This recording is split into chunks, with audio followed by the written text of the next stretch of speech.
let's go ahead and move on then to the next part of this, which is how Washington specifically is reacting. So President Biden was actually asked if he was going to ask for the end of the filibuster in order for the Senate to vote to try and codify Roe versus Wade. Here's what he had to say. Sir, Mr. President, do away with the filibuster to codify Roe? I'm not prepared to make those judgments now about, but I think the codification of Roe makes a lot of sense. Look, So part of the problem that they have there, Krystal, is that, well, look, obviously, filibuster politics and all that aside, in terms of the actual vote count, which we will get to, he did not call for it, and he's actually being pushed more so by the Democrats who are in the Senate. And Senate Majority Leader Chuck Schumer is actually vowing that they are going to have a vote in response to what happened here in order to get every single senator on the record. Let's take a listen to what Schumer had to say. It is our intention for the Senate to hold a vote on legislation to codify the right to an abortion in law. Second, a vote on this legislation is no longer an abstract exercise. This is as urgent and as real as it gets. We will vote to protect a woman's right to choose, and every American is going to see which side every senator stands on. Third, to the American people, I say this. The elections this November will have consequences because the rights of 100 million women are now on the ballot. To help fight this court's awful decision, I urge every American to make their voices heard this week and this year. So it's interesting there that he's pledging the vote itself. Now, people need to remember this, and I brought it up the last time that we were talking about it. In terms of the actual vote, it's very much up in the air. And you rightfully pointed this out, which is that last time around, there was a vote a couple of months ago in order to codify Roe versus Wade. It did not pass. It did not even come close to a majority. However, now that the Republican senators, Murkowski and Collins, who have come out and said that they were misled by Kavanaugh, like, okay, everybody, that's a complete joke. Like you're lying to yourself. Yeah, you're either an idiot if you believe that. Right, they may have lied to you, but you also were lying to yourself. No doubt. You are either dumb or you're a liar. I'm not sure exactly Possibly which is worse. Both. Let's put this up there on the screen in terms of what the two of them have had to say. Susan Collins' statement. If this is leaked draft opinion with final decision, it would be completely inconsistent with Justice Gorsuch and Kavanaugh said in their hearings, in our meetings, in our office. From Murkowski, she says, quote, my confidence in the court has been rocked. Now, to be fair, Murkowski did not vote for Kavanaugh, but I believe she did vote for Justice Gorsuch. Collins, of course, famously said that she had said that Kavanaugh told her it was settled law. By the way, I asked around, there is a legal rationale for being able to say that while also overturning the decision. But rhetorically, it's very clear that she either didn't want to familiarize herself with it or, I guess she really deluded herself into thinking it wasn't possible. The whole reason these guys were put on the court was for this exact thing. Yeah. I mean, this is the whole reason that Trump released his list of names. He literally said, when I put these people on the court, it will be overturned automatically. I think he used the term anti-abortion judges, which had never been done before. Interesting. Usually they'd be like, we're originalists. It's like wink, wink. No, he did not wink and nod. He outright said, when my people are on the court, it will be overturned automatically. Right. So, listen, there's been a multi-decade, well-funded, extremely well-organized, extremely disciplined effort to effectuate exactly this outcome. So that you're all shocked and surprised that it happened? Come on. We showed the poll. The American people were not shocked and surprised that this happened. They were fully expecting it. So they're ridiculous is the bottom line. And I do want to say also, I think this whole episode shows how not serious about governing Democrats are. Even with the filibuster politics, like if you actually think that these issues are existential and apocalyptic, and we are heading to Handmaid's Tale and all the, all of the rhetoric that they use, then is it really that big of a deal to change the rules of the Senate, which you can do with a majority vote? And oh, by the way, this is the reason that people elected and voted for you in the first place. So they should be held to account for their failures on this, and not just under the Biden administration. I'm going to talk more about this in my monologue, but Obama had a supermajority. He said this was the first thing he would do on day one of his presidency is codify Roe versus Wade, and he didn't do jack. So you know, you can't be surprised that the people who were put here to overturn abortion ultimately overturned abortion. What you should, and you know, you can feel all kinds of ways about that, but you should also be very upset with the people who said they were going to protect you from that outcome, and then they sat around and did nothing and made excuses just like they are now. And even the vote in the Senate, this is a show. They know it's not ultimately going to pass. They want us to put people on the record. Right. Okay, fine. What is that ultimately going to do? Right. Nothing. And to that end, let's put this up there on the screen specifically about this, which is that they really do not seem to have the votes. The last time the Senate voted on this, it was 46-48, but Susan Collins and Murkowski voted against the cloture motion. This time around, I guess it's certainly possible that they might be able to, but that obviously also doesn't give you the 60 votes that would be needed to advance to an actual vote. So in terms of what the vote would be on cloture, Senator Joe Manchin has already come out and he said that, you know, first of all, he's pro-life.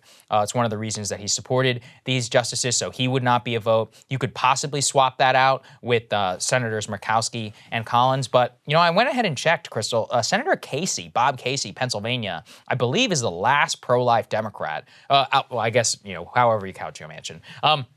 Last mainstream pro-life Democrat who's actually in the Senate, and apparently his father is the person who was involved in the Casey decision of 1992. Oh, I didn't for know real? that. I didn't realize that either. I was reading yesterday and I was like, oh, that's the Casey. Fascinating. So there you go in terms of what that means. So the votes itself, you could swap out those two, but you would still probably come to a 50. I guess if they did scrap the filibuster, though they don't have the votes to scrap the filibuster, that could then theoretically be broken by Kamala Harris. And of course, you know, the House, I believe, passed this with 218 votes. I know there's a smattering of Democrats who are in the House who I believe are pro-life. So there you go. In terms of the votes, they don't have the votes. Procedurally, they also don't. Also, I think it should be mentioned that Senators John Thune and others in the Republican leadership were asked if they would overturn the filibuster in order to try and outright ban abortion nationwide, and they ruled that out. Yeah, well, right. You know, we'll see. We'll see. I don't know. Also, it's actually, you know, just telling you from an internal GOP politics perspective, that's going to be the next real knock against McConnell, which is they're going to be like, you guys need to nuke the filibuster from the social conservatives. Right. And the social cons, yes, they've just won this. However, their goal is an outright ban, even though that's like 13% or whatever that actually supports something like that. Anyway, that very much likely to be a major point of contention if Trump does win the election again and there is a majority of Republicans. Yeah, they'll be under a lot of pressure. David Shore actually has projected out that it's within the realm of possibility that Trump, if he gets reelected, would have a supermajority in the Senate. So then a lot of those guys are really going to be put on the put under the spotlight. They're like, okay, you guys have said for decades you support this. Like, are you going to vote for it or not? So that'll be a popcorn time. There's a little bit of dog that caught the car for the GOP right now. I definitely think so. No doubt about it. It was better for them politically, which again is why they're like, let's talk about the leak and not this other thing, when this was hanging out there as a way to motivate this time it's going to have, you got to vote for us. So this time it's going to happen. So now they're going to have to deal with that. The last thing I want to say about the abortion politics, just on a macro level, and again, to give you insight into my own philosophy and why, even though I, am broadly pro-choice and have always been, it's not at the core of my politics. The overwhelming majority of women, and there are new numbers about this, who end up seeking an abortion are low income. And, it's very clear that the overwhelming reason why women go down this path is because because having a family is basically like a luxury good in this society. And so if you really care about women's autonomy or family autonomy in this country, you should focus a lot on making sure people have higher wages, good jobs, unions, those sorts of things, on whichever side of the debate you're on, that would automatically lessen abortions by a significant degree. And so it was very interesting to me, and I put out this tweet that was like pointing out the class dynamics of this, basically saying like, look, if you're a wealthy woman, you've always been able to get whatever care, whatever doctors, whatever you ultimately want. This is really about the autonomy of poor and working class women. It was interesting to me the number of women who rushed in to assure me that this was not a class issue, that class had nothing to do with it, that it would equally hurt all women, because that's a way of sort of shifting the debate away from these other material conditions that create this situation that, you know, women feel like they have no other choice ultimately. So anyway, just something I've been thinking about in terms of the surrounding material conditions and how much that matters in terms of, it's kind of this like market-based personal responsibility neoliberal type solution of like, we're not going to make it so you can actually have a family and afford to support a family, but I guess we'll give you this out. So we're going to really commit ourselves to that. That is fascinating. I can't believe that anybody would even object to that. That's just like objectively I know. I was a little bit shocked by it too. Just take a look at the people. Just look at the numbers. It's public record. You can go and see exactly who it is. You know, this also does put Republicans majorly on the spot because a lot of them have said some version of, and this is more of an online phenomenon of the most pro-life folks. They're like, listen, you know, if it means that we would abolish abortion, then we would support a much more robust welfare state in order to support all these. Yeah, like I okay. said, look, I'm skeptical too. I've been hoodwinked enough times in order to remain very, very skeptical on this. But if that becomes the case, it's like, okay, well, now you're on the spot. Yeah. You know, are you gonna fund, you know, adoption clinics? Are you gonna fund and make it possible for low income or single moms or whatever? Probably they're the most disproportionately, I believe, poor single moms most likely, yes. in order to pursue your abortion. typical abortion patient is actually already a mother. Right. So they're, you know, very much concerned with the family they already have and being able to take care of themselves and their, you know, children that they already have. So yeah, so come on guys, show us like, yeah, we'll see. Get on board with the child tax credit. Let's see it. Ross Douthat had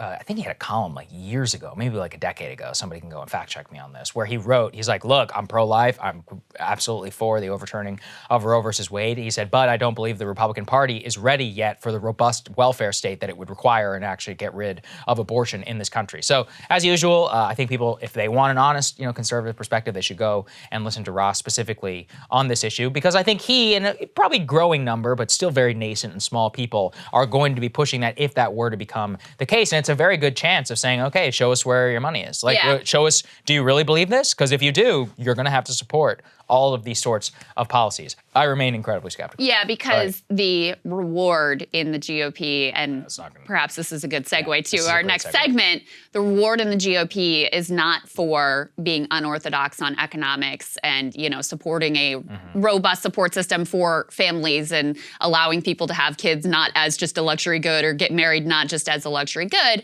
The rewards all come from like being the most obnoxious person possible on the culture wars. Yeah, 100%. Cable news is ripping us apart, dividing the country, making it impossible to function as a society, and making it impossible to know just what is true and what is false. But the good news is they are failing and they know it. That is why we're building something new, a new mainstream, a healthier one, something more trustworthy, something that we are going to need in one of the most pivotal times in American history. We are building up here for the midterms, for the upcoming presidential election, but we need your help. So if you can help us out by becoming a premium member today at breakingpoints.com, we're trying to change America for the better and the entire world. So what are you waiting for, guys? Go to breakingpoints.com and sign up and help us build a new mainstream.